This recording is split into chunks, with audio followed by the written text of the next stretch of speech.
오늘은 이제 만만치 않은 좀 하루였던 것 같아요. 근데 사실 뭐 기술적으로 오늘은 조정이 나올 수 있는 날이기는 했습니다. 근데 이제 조정이라는 게 한 2, 3% 정도 이렇게 완만하게 나와주면 좋기는 한데, 그러니까 조정이 나오면은 이렇게 지수가 좀 폭락을 하는 사태가 발생하다 보니까 그게 조금 힘든 것 같아요. 근데 사실 좀 정확하게 말을 하면 시장이 빠졌다라기보다는 반도체가 빠진 거죠. 그러니까 반도체 빅2가 빠지니까 반도체 주변주, 예를 들면 MLCC, 기판, 전력설비 이런 것들이 같이 빠지죠. 제가 뭐 전에도 반도체와 아이들이다 이렇게 설명을 하긴 했습니다만, 그런 섹터가 빠지게 되면은 시가총액이 대부분 큰 종목들이 많고 특히 반도체 빅2가 압도적이기 때문에 지수는 빠질 수밖에는 없습니다. 근데 오늘도 역시 종목별 순환매는 나타났어요. 코스피 시장에서도 코스피 지수는 크게 하락했지만 올라가는 종목이 더 많긴 했거든요. 여전히 이제 순환매는 좀 지속되고 있다. 그럼 결국 이렇게 흔드는 원인은 뭐냐? 그러니까 어제도 뭐 설명을 드렸습니다만 결국은 외국인의 포지션 정리가 조금 더 필요한 시장이라고 생각을 합니다. 그 부분 이따가 좀 더 말씀을 드려볼게요. 자, 반도체 쏠림에 대한 부작용을 소화하고 있는 구간이다 이렇게 말씀을 드렸는데, 그 소화 과정 자체도 쉽지는 않죠. 네, 시장에 상승이 나오면 급등, 하락이 나오면 급락. 아까 이제 뭐 채팅에서도 좀 조울증 환자 같다 이런 말씀을 해주셨는데, 네, 저도 그렇게 생각을 합니다. 일단 국내 증시의 외국인 수급 방향성이 없다라는 건데, 예전에 제가 수급을 말씀드릴 때 어떤 언급을 드렸냐면 매수나 매도의 규모, 물론 규모도 중요할 수 있어요. 근데 제가 더 중요하게 생각하는 건 연속성이다 라는 말씀을 드렸어요. 그러니까 외국인이 적게 사더라도 연속적으로 사면 의미가 있다라고 보거든요. 근데 요즘에는 외국인이 대량 매수도 했다가 대량 매도도 했다가 굉장히 이제 오락가락하는 모습을 보인단 말이죠. 이것은 역시 외국인의 포지션과 관계가 있습니다. 공매도와 대차 잔고 이런 것과 이제 연계된 부분이죠. 이따가 한번 보고, 밸류업 공시 완료 기업이 이제 747개사라고 합니다. 시총 비중의 84%까지 밸류업 공시를 완료했는데, 그러니까 이게 시장이 안 좋을 때는 어떤 이슈도 잘 들어오지는 않아요. 근데 밸류업 공시를 했다라는 것은 우리가 주주 환원을 어떤 식으로 할 것이면서 주가 정상화를 위해서 어떤 노력을 하겠다라는 것을 공표하는 겁니다. 물론 그걸 이제 공표했다고 뭐 무조건 지킨다 이런 개념은 아니에요. 그래도 안 하는 것보다는 낫겠죠. 주가 누리기 방지법에 대한 얘기도 최근 계속해서 나옵니다. 그래서 밸류업 그리고 지수, 어떻게 보면 이제 코리아 디스카운트 완화에 대한 뭐 이런 기대감들 계속해서 가져갈 건데, 지금 외신에서도 그런 말을 했어요. 이제 SK하이닉스가 ADR까지 상장됐는데도 불구하고 마이크론과 밸류 격차가 왜 이렇게 크냐, 네, 이런 질문을 받았을 때 외신에서도 그것은 이제 지배구조 문제가 있기 때문이다 이렇게 했습니다. 그러니까 미국 같은 경우에는 그 주주 친화 정책이 아주 일상화가 돼 있잖아요. 근데 한국은 그렇지가 않아요. 그게 거의 뭐 몇십 년 동안 이루어졌고 이제 와서 그게 조금씩 바뀌는 거니까 첫 술에 배부를 수는 없습니다만, 네, 그래도 네, 변화의 과정에 있는 것이다라는 생각은 있어요. 네, 중장기적으로는 미국의 긍정적인 부분을 조금씩이나마 좀 따라가게 되지 않을까 이런 생각도 좀 해봅니다. 그리고 이재명 대통령이 이런 얘기를 했네요. 네, 호남 클러스터를 임기 내에 생산까지 하겠다. 이거는 진짜 엄청나게 빨리 해야지 가능한 건데 임기 내 생산은 사실 좀 쉽지 않을 것 같습니다. 그럼 4년 내에 구축과 생산까지 간다는 건데 이게 물리적으로 좀 가능할지는 잘 모르겠어요. 어쨌든 여기서 요지는 뭐 임기 내에 생산하냐 못하냐 그거보다는 최대한 빨리 진행을 하겠다라는 거죠. 그러니까 지금 나온 내용을 보면 내년 7월 정도에 이제 전력과 용수를 먼저 확보하는 거예요. 그러니까 모든 반도체 클러스터에는 전력과 용수 확보가 필수입니다. 그게 먼저 돼야 나중에 이제 뭘 짓던 말던 하는 거거든요. 근데 그 전력도 대충 필요한 게 아니죠. 거의 뭐 원전 몇 개 정도의 전력을 쓰는 수준이고 용수도 정말 어마어마하게, 그것도 깨끗한 물 기준으로 쓰기 때문에 그 부분이 완료돼야 그 다음에 클린룸 구축, 그 다음에 장비 반입, 테스트 생산, 램프업이라고 하죠. 여기까지 이어지는 겁니다. 그래서 이게 최소한 몇 년, 뭐 5년에서 진짜 길면 10년까지도 진행이 되는 건데 이걸 임기 내에서 생산까지 하겠다라고 한다면 어쨌든 속도를 빨리 하겠다라는 관점은 맞아요. 근데 이 호남 클러스터라는 게 규모가 엄청나게 크잖아요. 근데 기존에 이제 증설되고 있었던 것 평택 그 다음에 용인 이거는 이거대로 빠르게 가고 여기서 호남 팹은 추가로 들어가는 거잖아요. 그러니까 지금 증설 규모로 따지면 진짜 어마어마합니다. 그러니까 예전에 그 창신 메모리가 뭐 증설한다는 이슈, 예전도 아니죠. 뭐 2, 3일 전에 나온 것 같은데 그 이슈 나오면서 시장이 살짝 뭐 공급 과잉 있는 거 아니야? 이렇게 했는데 그 공급 과잉 우려가 있으려면 사실 우리나라에서 있어야 돼요. 그러니까 지금 그 전 세계적으로 했을 때 반도체 그 설비 투자를 가장 공격적으로 하는 건 사실 한국입니다. 삼성전자, SK하이닉스. 그러니까 정부의 영향도 조금 있겠지만 가장 공격적인 증설은 삼성전자와 SK하이닉스가 하고 있다라는 거. 네, 그거를 생각해 보셔야 될 것 같아요. 근데 그 최태원 회장이 말했죠. 어쨌든 공급 확대는 필요하다라고 말했기 때문에 이렇게 되면 가격을 더 올리기는 어렵겠지만 양으로 승부하겠다. 그러니까 P에서 Q로 넘어가는 시장에서 반도체 주에 대한 밸류를 얼마나 줄 것인가. 그 부분에 대한 논쟁이 앞으로 지속되겠죠. 자, 그리고 한 가지 기대하는 건 이겁니다. 아직은 구체화가 안 되고 있는 것 같기는 한데 그 삼성전자와 SK하이닉스의 주주환원 정책입니다. 지금이 주주환원 정책을 하기에 가장 적기죠. 왜? 일단 업황은 너무 좋아요. 돈은 어마어마하게 벌고 있어요. 근데 주가는 고점 대비 한 40%가 빠졌어요. 그럼 지금보다 주주환원을 하기 좋은 적기는 없어요. 최적의 시기다라고 생각을 합니다. 만약에 지금 삼성전자 하이닉스 주가가 좋다면 예를 들어서 뭐 하이닉스 한 200, 한 7, 80에 있고 삼성전자 한 30, 한 6, 7만 원 있고 이렇다면 굳이 이제 주주환원에 대한 욕구가 크지 않아요. 그러니까 주가 상승으로 돈을 벌고 있으니까 뭐 배당이나 이런 거 별로 요구하지도 않고 관심도 없단 말이에요. 근데 지금은 펀더멘털은 견고하고 2분기 실적, 3분기 실적도 너무 좋을 것 같은데 현금이 뭉탱이로 막 들어오는데 주가는 빠져 있다면 지금 딱 주주환원을 해야 되죠. 그래서 좀 속도전이 아닐까 이런 생각입니다. 최대한 빠르게 주주환원 정책이 좀 나와줘야 될 것 같고 그렇게 작은 규모는 아닐 것 같아요. 규모 있게 나온다면 의미가 있다. 물론 그렇다고 너무 많이 하면 또 투자에 대한 그 여력이나 이런 부분이 부족해지겠죠. 그러니까 반도체라는 건 아시겠지만 정말 무한 경쟁입니다. 버는 돈의 한 6, 70%는 다시 투자로 써야 돼요, 사실. 그래야 살아남을 수가 있어요. 삼성전자, SK하이닉스가 지금까지 계속 해왔던 부분이잖아요. 업황이 좋던 업황이 안 좋던 투자에 대한 속도 차이는 있을 뿐 끊임없이 투자를 해야 되는 것이 반도체입니다. 네, 그래서 그런 투자에 지장이 없는 한에서 최대한 주주환원을 하는 것 이게 관건이죠. 그래서 그 부분들을 삼성전자와 SK하이닉스가 보여준다면 바닥에 대한 기대감이 조금 더 커질 수도 있지 않을까. 너무 멀지 않은 시기에 나올 거라고 일단은 봅니다. 그래서 여기 나오는 시기를 한번 보면서 내용들을 한번 또 확인을 해볼게요. 오늘 특징 섹터들을 한번 보겠습니다. 은근히 또 올라간 섹터들은 좀 있었어요. 근데 오늘 자원 관련주. 고려아연을 어제 제가 상담을 했던 것 같아요. 그래서 반등 시 비중 축소나 뭐 매도 같은 걸 고려해보자라고 말씀을 드렸는데 오늘 일단 시세가 좀 나왔습니다. 근데 에너지 관련주는 연속적인 시세를 주기는 조금 힘들 것 같아요. 물론 구리 가격도 이제 최고가를 치고 금 가격이 좀 오랜만에 반등을 했죠.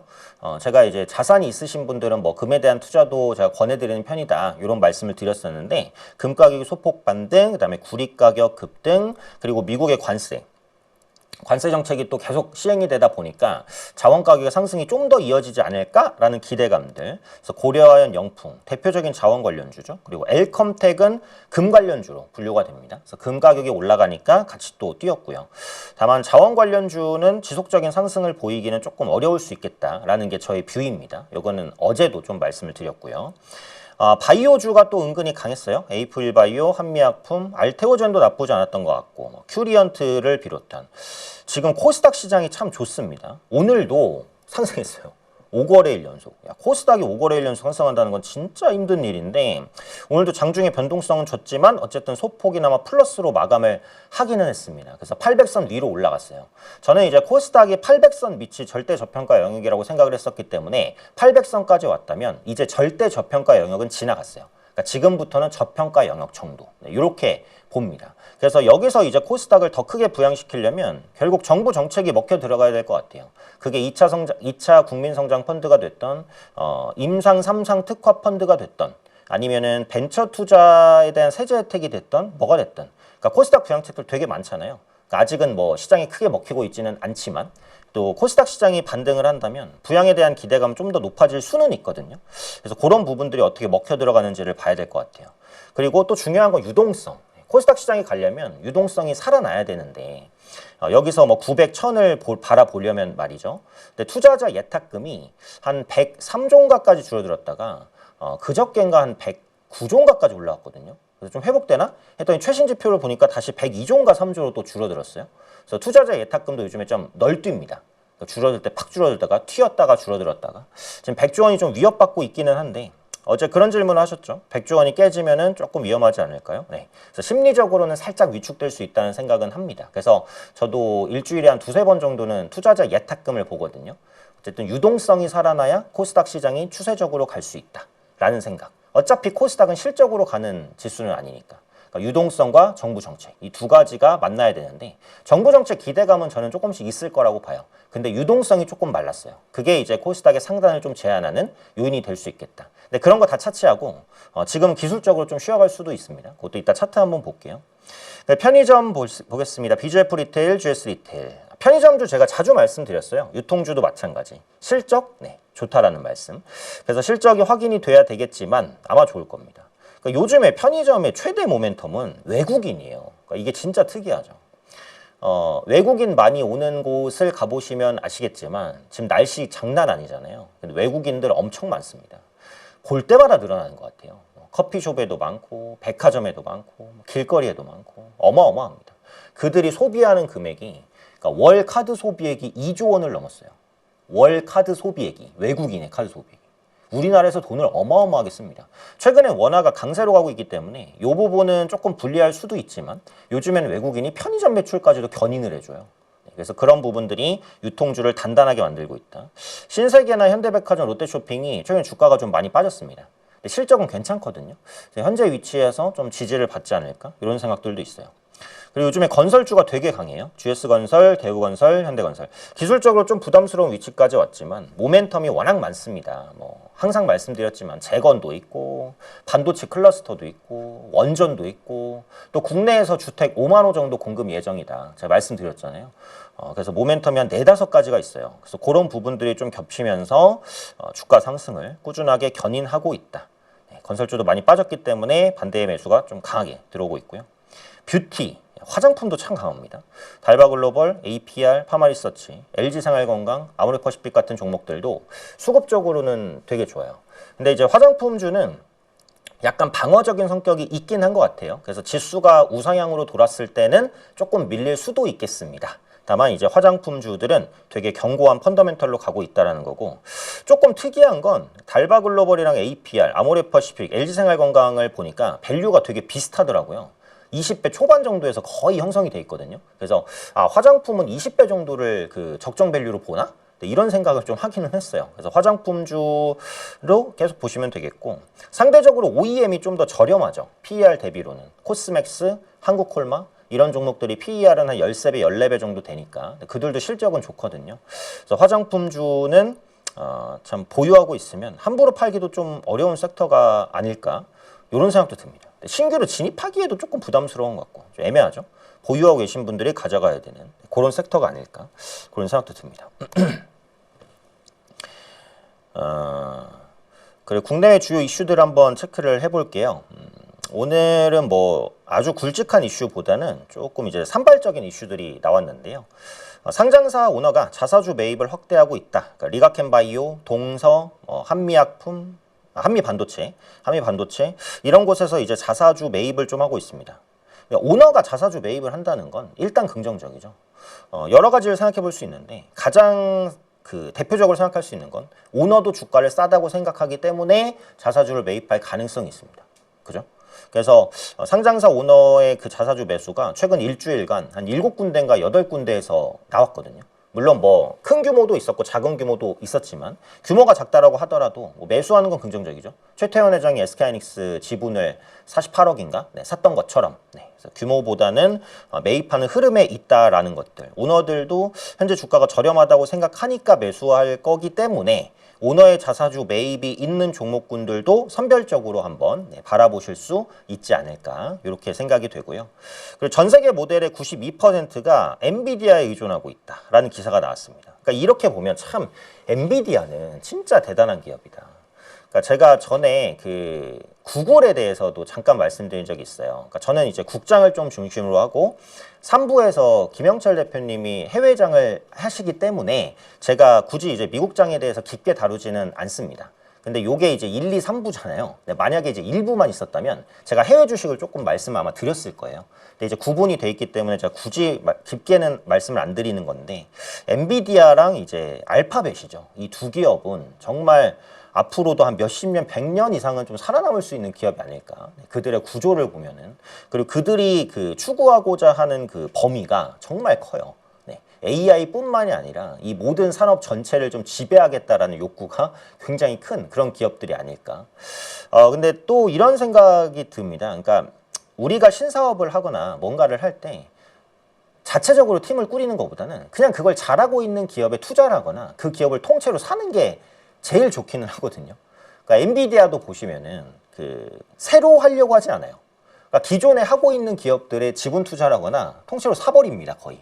근데 통째로 사면은 조금 부담될 수 있으니까 거의 비슷하게 사버려요. 그냥 인력이나 이런 것들을 다. 규제에 안 걸릴 정도만.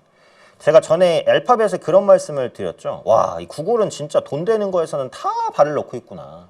진짜 문어발처럼 돈이 된다 싶은 거에는 구글의 손이 다 들어가 있어요. 많이 들어가 있든 적게 들어가 있든. 그게 와, 돈 냄새는 다 기가 막히게 맞는 게 아닌가.